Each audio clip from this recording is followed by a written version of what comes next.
Bonjour à tous, aujourd'hui je vous retrouve pour vous faire la présentation d'un livre que j'ai reçu des éditions Larousse pour pouvoir le partager avec vous. Et c'est un livre qui va nous parler des plantes.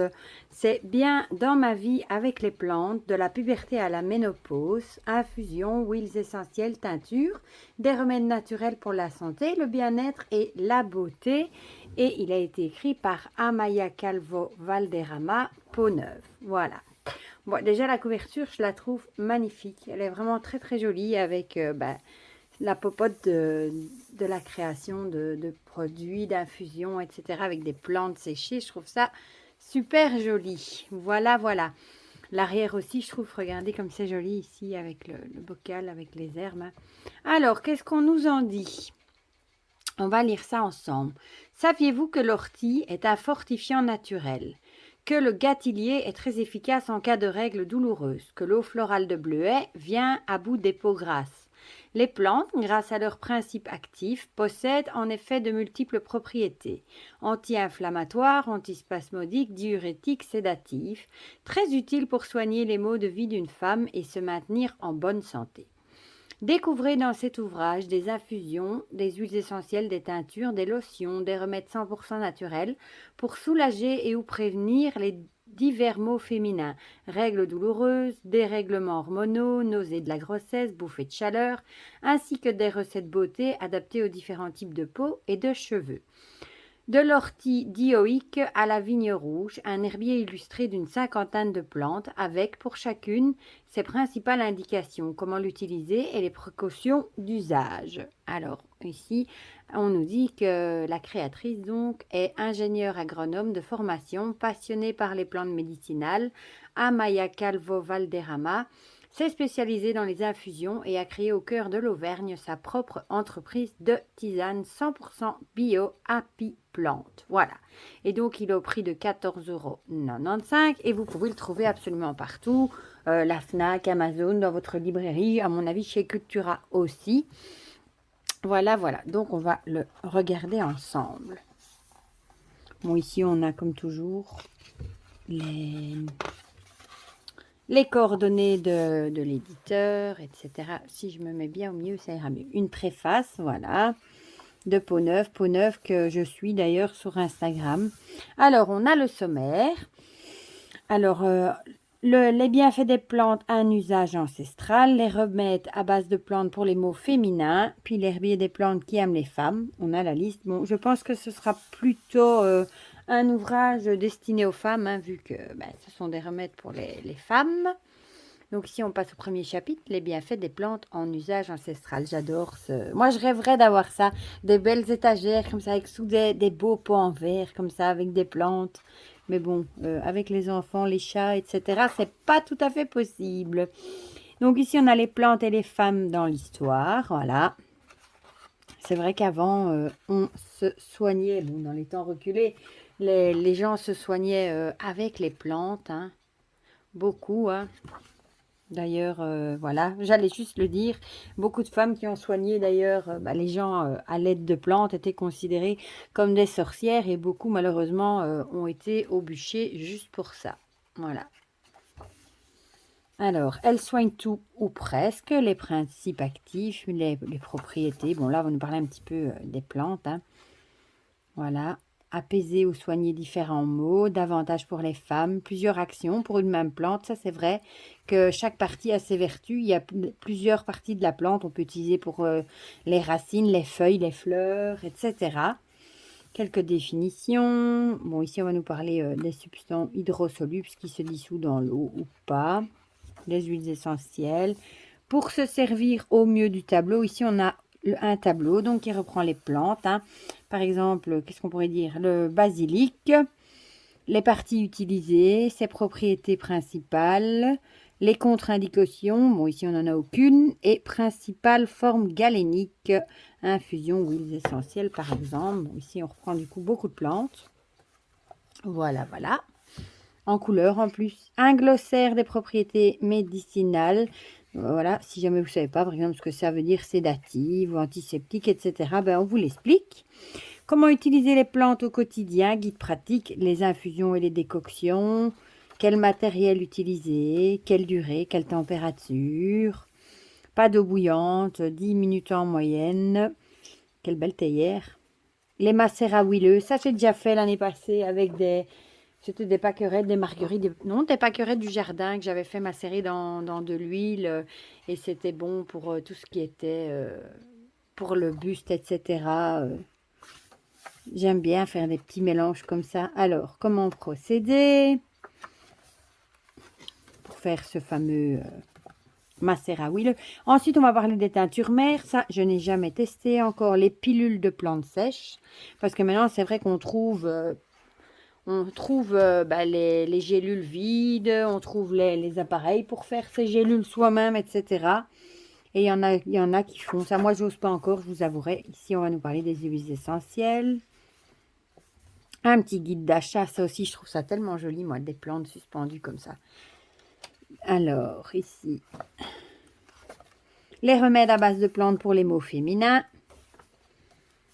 On va parler évidemment du cycle menstruel pour... voilà. D'abord, une approche globale. Pour agir pour réguler les cycles. Après, juste après l'arrêt d'une contraception, par exemple, le syndrome prémenstruel. Voilà. Il y a des conseils, des aliments, des tisanes pour plus de sérénité. J'adore les illustrations. Comment soulager les règles douloureuses, ça, malheureusement, on y passe quasiment toutes, je crois. Voilà. Si en plus vous avez du stress pendant vos règles ou des migraines, voilà. Hygiène de vie, gestes pratiques, oui, la fameuse bouillotte. En cas d'aménorrhée. Voilà. En cas de règles abondantes. Voilà, j'aurais dû avoir ça il y a quelques mois. Parce que figurez-vous qu'il y a plus d'1 an maintenant, j'ai fait, je fais régulièrement des prises de sang et mon médecin traitant s'est aperçu que j'étais quasiment anémique en fer. Mon taux de fer était terriblement bas. Et de là, évidemment, on a cherché d'où ça pouvait venir. Moi, je lui ai parlé que j'avais des règles très, très abondantes, limite hémorragiques. Donc, il m'a dit de prendre rendez-vous chez ma gynéco pour voir, pour aller mettre, par exemple, un stérilet. Et figurez-vous qu'en allant, du coup, un problème découle toujours d'un autre. En allant chez la gynéco pour la première consultation pour mettre ce fameux stérilet, elle m'a envoyé faire d'autres examens parce qu'elle avait vu elle pensait avoir aperçu une polype. Donc, effectivement, j'ai été faire l'examen. Et bon, là, on m'a dit effectivement qu'il y avait une polype. Donc, j'ai dû programmer une opération où j'étais réveillée. Et on m'a retiré 5 polypes à l'utérus, du coup, qui étaient totalement bénignes, je ne sais pas comment on dit. C'est des petites excroissances, mais ça provoque des règles abondantes, du coup. Et du coup, en même temps, ils m'ont posé le stérilet. Et effectivement, après ça, je n'ai plus des règles si abondantes, beaucoup moins.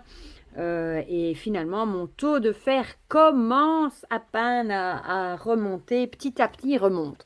Donc, on est dans le bon. Mon médecin traitant est content, moi aussi. Du coup, vous voyez, tout découle d'un petit truc, c'est incroyable. Du coup, mes cheveux qui ne poussaient plus, qui cassaient, c'était incroyable. Ça faisait 3 ans, je crois, que je voulais qu'ils poussent. Eh ben, ils ne poussaient plus. Et avec le fer, évidemment, ça remonte. Enfin, voilà.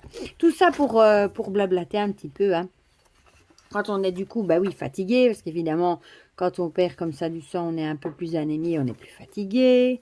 L'endométriose, ça, c'est quelque chose qui fait très, très mal. Les plantes à sélectionner pour favoriser la fertilité, pour ceux qui ont envie d'avoir un enfant. Voilà, si vous êtes enceinte aussi. Bon, ici, évidemment, il y a une mise en garde. Il faut faire très, très attention avec les plantes quand on est enceinte ou qu'on allaite, évidemment. Mais il y en a qu'on peut boire. Les remèdes pour les nausées, les fameuses nausées pendant la grossesse. Voilà. Avant et après l'accouchement. Contre le stress, du coup. Quand on allait aussi. Moi, je me souviens, ouais, voilà, ici, j'allais le dire. Quand j'allaitais, on m'avait conseillé le fenouil pour stimuler la production de lait. C'était pas très bon, mais assez efficace. Et voilà, on en parle juste ici. Bon, je vais vous raconter toute ma vie en même temps que je vous présente le livre. La ménopause, voilà. C'est vraiment un livre qui peut suivre la femme du début de ses règles, la jeune fille, jusqu'à la période de la ménopause. La libido, les troubles du désir, voilà. Du côté des lubrifiants naturels, là, ils vont nous parler d'huile de coco. Tiens, là, j'apprends quelque chose.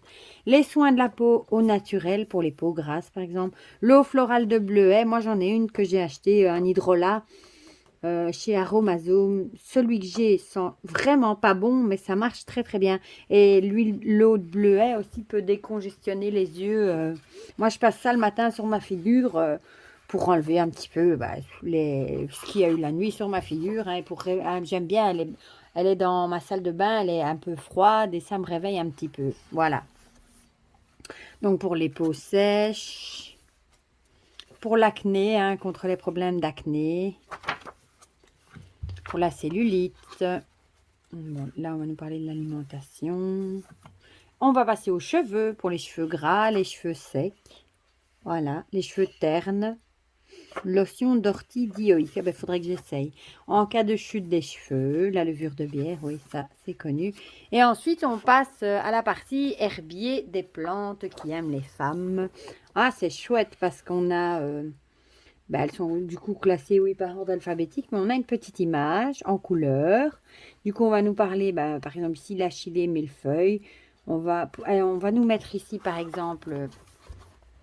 à quoi elle peut servir, par exemple règles douloureuses, digestion, voie urinaire, régulation des cycles, endométriose, l'habitat, la partie utilisée, donc où on la trouve et quelle partie on utilise, ses propriétés et les contre-indications. Voilà, et alors on va vous donner ici son nom scientifique, les autres noms et de quelle famille elle vient.